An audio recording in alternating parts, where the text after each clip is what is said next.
Bonjour, je suis le docteur Fadel Saïbou et je vais vous parler aujourd'hui des urgences urologiques. Je vais commencer par la colique néphrétique. C'est une douleur lombaire, unilatérale, intense, irradiante, associée à des signes urinaires comme l'hématurie, la pollacurie, et digestifs comme les nausées, les vomissements. Donc, pour le bilan paraclinique, il faut l'échographie, la TDM sans injection, un bilan biologique, c'est-à-dire numération formule sanguine, CRP, ionogramme, créatinine, ECPU. Pour la prise en charge, on a recours aux antalgiques, ça dépend du degré de douleur, évidemment, c'est-à-dire des ANS, le paracétamol, les morphiniques, voilà, alpha-bloquant pour l'expulsion des calculs, drainage urinaire en cas de complications, en utilisant des sondes Dulgi ou néphrostomie.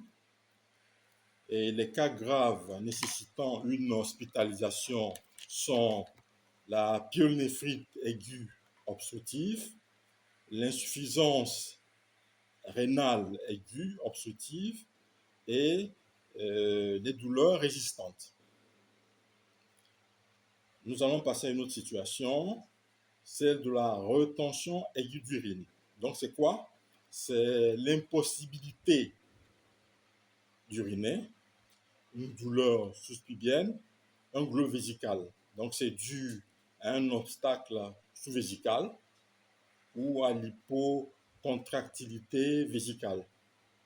Donc la prise en charge consiste en un drainage urinaire en urgence par sonde urétrale ou cathéter sous-pubien et au traitement de la cause sous-jacente. Une autre situation, c'est de l'hématurie. C'est la présence de sang dans les urines, que ce soit au niveau macroscopique ou microscopique. Donc l'étiologie dépend, ça dépend. Ça peut être d'origine urologique ou non urologique. Donc ce qui est important, c'est que la prise en charge hospitalière est nécessaire en cas de choc hypovolémique, d'anémie sévère ou de rétention aiguë d'urine. Donc pour le bilan étiologique, il faut l'uroscanner et la cytologie urinaire notamment. Donc une autre situation intéressante, celle des infections génito-urinaires. Donc le traitement est basé évidemment sur le CBU, la spécificité histoanatomique de l'organe ou du site incriminé. C'est très important pour une bonne pénétration de l'antimicrobien. Voilà. Et de l'importance du choix de l'antimicrobien qui doit être d'un spectre très large, de première intention, et de la nécessité d'une levée d'obstacles si nécessaire. Voilà, donc il faut évidemment penser quand on a les orchoépidémites ou des urétrites à des infections essentiellement transmissibles. Une autre situation, c'est la traumatologie urologique. Donc là, je vais évoquer les traumatismes rénaux où la prise en charge est liée à la classification de l'American Association of the Surgery of Trauma. Donc elle va de la prise en charge conservative ou d'une chirurgie selon la gravité du cas. Pour le traumatisme de l'urtère, on a souvent recours au sondage double J ou à la néphrostomie et à la chirurgie en cas de lésion complète. Pour les traumatismes de la vessie, il y a deux situations qu'on retrouve. C'est la rupture intra-péritonéale qui nécessite une fermeture chirurgicale et la rupture sous-péritoniale où un drainage peut s'avérer suffisant. Concernant les traumatismes de l'urètre et du scrotum, la prise en charge chirurgicale en urgence est nécessaire et une réimplantation en cas d'amputation doit être envisagée.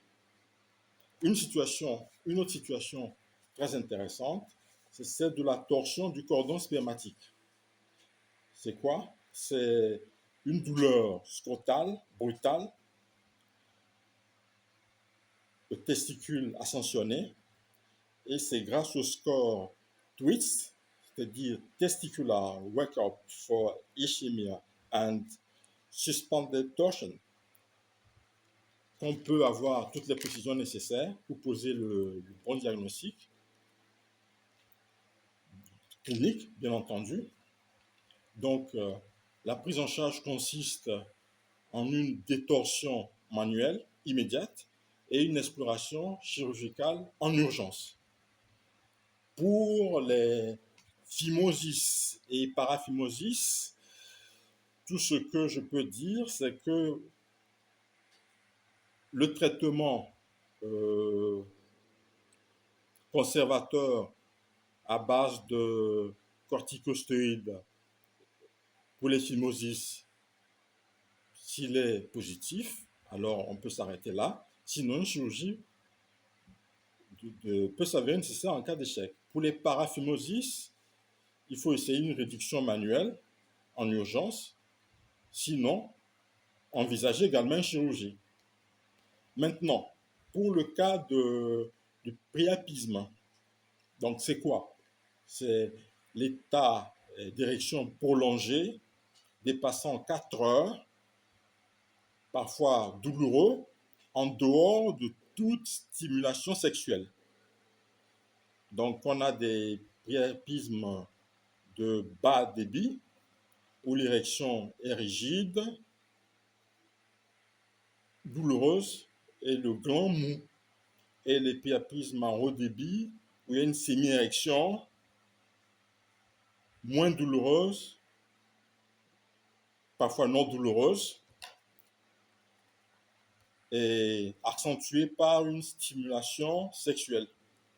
Donc, ce qu'on fait en cas de priapisme à bas débit, c'est la ponction des corps caverneux et l'injection d'alpha adrénergique.